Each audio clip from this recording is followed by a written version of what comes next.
Hey everyone, today we're going to talk about some recent developments surrounding America's war with Iran. There is a lot to unpack here, from what is driving this war to military leadership failures to the role the defense industry is playing in all of it. Let's start with the first piece.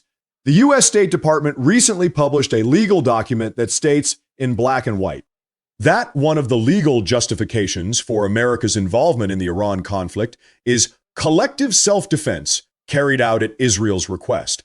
The document cites multiple letters previously submitted by the State Department to the UN Security Council as supporting evidence. Now, this isn't exactly breaking news. A lot of people have suspected this for a while. But what makes it interesting is that it directly contradicts the White House's messaging.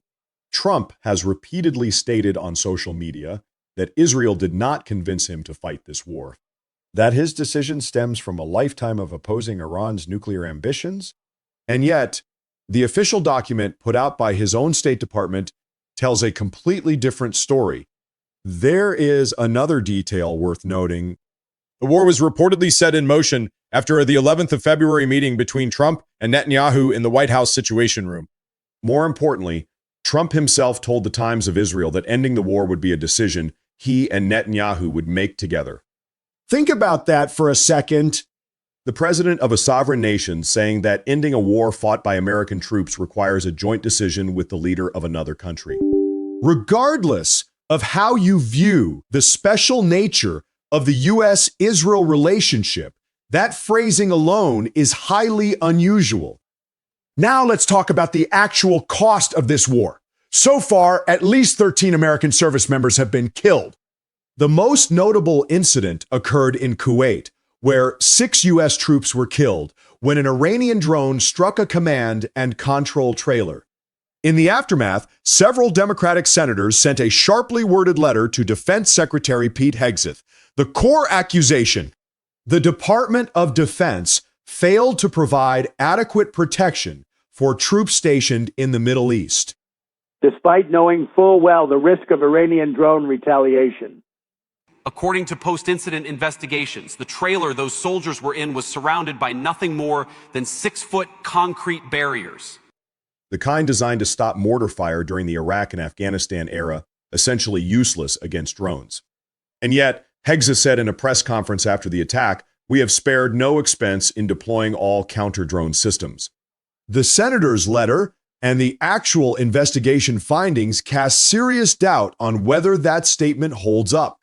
Was it truly no expense spared, or was there systemic negligence at the leadership level during war preparations? That is a question that demands investigation. And no definitive answer has emerged yet. But what is not in dispute is that those soldiers were attacked under clearly inadequate protection. If you think that is bad enough, the next part takes things to a different level entirely. The CEO of Lockheed Martin, during the company's Q1 earnings call on the 23rd of April, said the following to investors: "Based on who is in government right now, this is a golden opportunity. That is not a translation issue. That is what was said." The head of the world's largest defense contractor on a public investor call used the phrase golden opportunity to describe the current political environment's impact on the company's bottom line. The context: the Trump administration is requesting a $1.5 trillion defense budget. Pentagon leadership has publicly signaled a willingness to restructure how it works with contractors. For Lockheed, it is a trifecta: an ongoing war, a ballooning budget, and loosened procurement processes. So, from a shareholder's perspective, the CEO's assessment isn't wrong. It is quite literally a golden moment. But what is on the other side of that golden moment? Also, Lockheed Martin. The company reportedly used a new precision strike missile on the 28th of February to hit a women's volleyball match in Iran, killing and injuring dozens. In other words, a publicly traded company conducted a live fire test on a civilian sporting event. And then its CEO told investors the timing couldn't be better. As for Hegseth himself, there is one more piece of information. Reports have emerged that his personal broker attempted to purchase $2.5 million worth of defense sector ETFs 1 to 2 weeks before the war began. If true, this goes beyond mere negligence. It enters the territory of potential insider trading.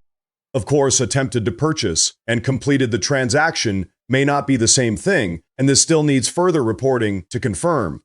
Finally, a contrast worth highlighting. Congressman Ro Khanna recently went on Fox News and made a pointed argument. During the Obama era, diplomacy and multilateral agreements led Iran to remove 97% of its enriched uranium, with China, Russia, and European allies all at the table. Compare that to where things stand now. 13 American troops dead. Gas prices up from $2.3 to $4. The Strait of Hormuz closed. Working families squeezed by rising costs, and China's influence in the Middle East actually growing.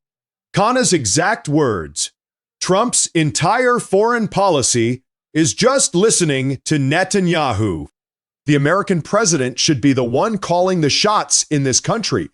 What makes this noteworthy isn't that a Democrat is criticizing Trump.